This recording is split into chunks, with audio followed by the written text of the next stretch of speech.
All right, Mr. D, so we have some blackberry plants here. We do, Yeah. and these are Natchez semi-erect blackberries. They were developed by the University of Arkansas. Okay. An excellent thornless, sweet Thornless. blackberry. Thornless. So the first thing you look at when you plant blackberries is how large is the plant going to get. Okay. Because if you plant these a foot apart, and then when this plant's fully grown, it's going to be 5 feet tall and 4 feet wide. So we've got it 4 feet of distance between these plants. They will be touching when they're fully grown. Okay. But you do pretty much, with a potted plant like this, treat it the same way you would plant a tree. You want to dig a wide planting hole. Wide, but Ooh, not you got deep. some Bermuda grass sod there. Oh, yeah. A wide planting hole, not a real deep one. Okay. We don't want to go any deeper. We want to plant it at the depth that it grew in the nursery. So, let me get some of this turf grass out of the way here. Let's see if we see any cutworms or any grub worms in there. And we're also looking for earthworms. Some more. Definitely have some good organic matter here in the top of the soil.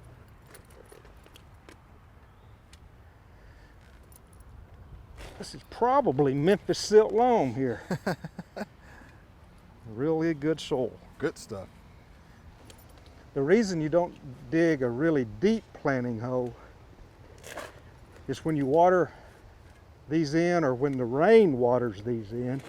If you have a deep one, everything settles down and soil will wash in around the plant, and even though you may not have planted it too deeply, that's the net result. Right, it eventually gets deep. Yeah. Right. That's pretty close Yeah, right looks there. pretty good. Now, I'm going to score the side of this planting hole a little bit to make it easier for the roots to penetrate the side of the planting hole. Let's see if that's about right. Okay. Let's set that down in there and see if the top is going to be about right. How do you think? Oh yeah, that's perfect. All right. Perfect. Okay, so let me score the sides of this.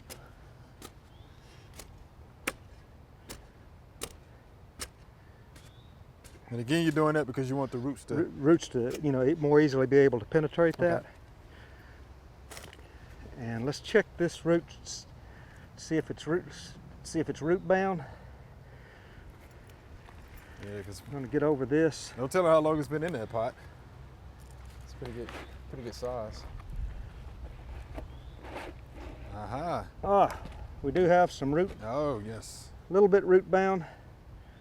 So I'm going to take my pocket knife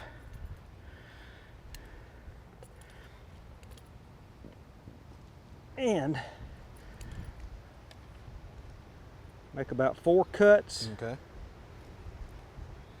So I did a little bit of root pruning there. But that where I made those cuts, it's just like when you prune with pruning shears. Wherever you make a cut, you basically are telling that plant to do lateral development. Where I made those cuts, lateral roots will come out. Okay, let's get the looser dirt. Put this in. And the dirt goes back in the hole, right? We don't have to amend that hole with anything else, right? Right. I mean, you can. You can? Okay. But I don't think it's necessary. With soil as good as we have here in this area. Okay. I really don't think it's necessary. I have Memphis silt loam on my property and I don't add soil amendments to it. Now, while you're doing it, Mr. D, what do you think about this piece coming out here? Think that possibly needs to be pruned out? That's what you're going to have.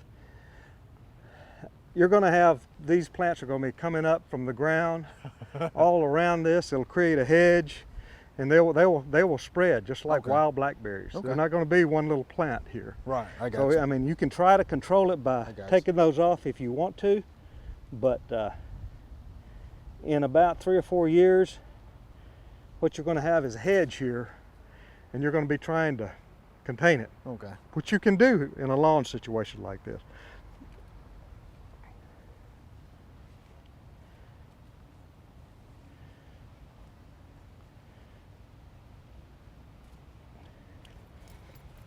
It looks like you've done this a time or two, Mr. D. Oh yeah.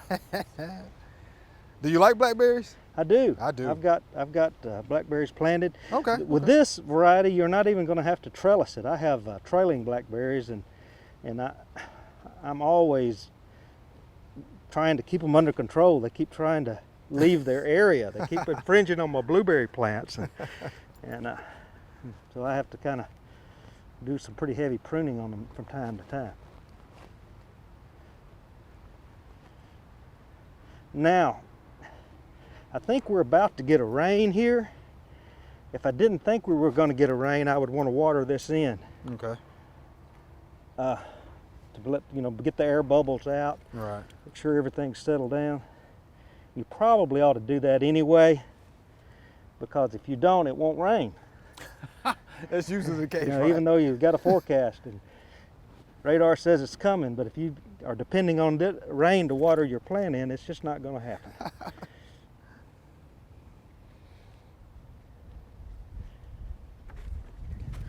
Now, is it a good idea to mulch that once you finish it? Do you have to do that, or is it necessary? You don't have to. Oh, you don't have to? It probably, more than anything, it might help prevent weeds. Mm-hmm.